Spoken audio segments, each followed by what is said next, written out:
Pour chacun, ce devait être une sortie en mer synonyme de plaisir et de détente. Mais le drame est survenu en début d'après-midi, samedi, à 5 km au sud de l'île de Groix. Une météo ensoleillée, une mer plutôt calme. Pourtant, ce bateau semi-rigide en route vers Sarzeau a percuté ce pêche-promenade à bord duquel se trouvait un sexagénaire et son neveu de 12 ans en train de pêcher.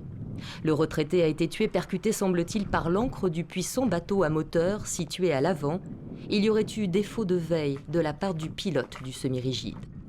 Il a reconnu qu'il était affairé notamment à réparer une porte qui fermait mal, la porte de la descente, et donc il était en pilote automatique et il n'a pas surveillé le plan d'eau, en tout cas pas dans les minutes qui précédaient le choc. Pour ce qui est de la vitesse de ce bateau doté de 2 moteurs de 300 chevaux, pas d'éléments pour l'instant. Mais dans le secteur où l'accident est survenu, il n'y a pas de limitation de vitesse. La victime était un artisan boulanger à la retraite, membre de l'association de pêcheurs plaisanciers de la région de Lorient.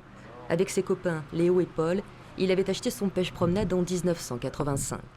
Jean-Yves a vu le bateau arriver, mais il n'a pas pu éviter la collision. Ça n'aurait jamais dû se produire. C'est tragique, on a perdu un ami, et dans des circonstances qui ne devraient pas exister. Il faudra quand même qu'on se pose la question sur ces bateaux qui vont à ces vitesses, et sur le défaut de vigilance. Le pilote du bateau semi-rigide, âgé de 46 ans, a été mis en examen pour homicide involontaire et blessures involontaires. Il a été placé sous contrôle judiciaire. Les obsèques du plaisancier décédé seront célébrées ce jeudi à Caudan et vendredi, ses proches lui rendront un ultime hommage en dispersant ses cendres en mer.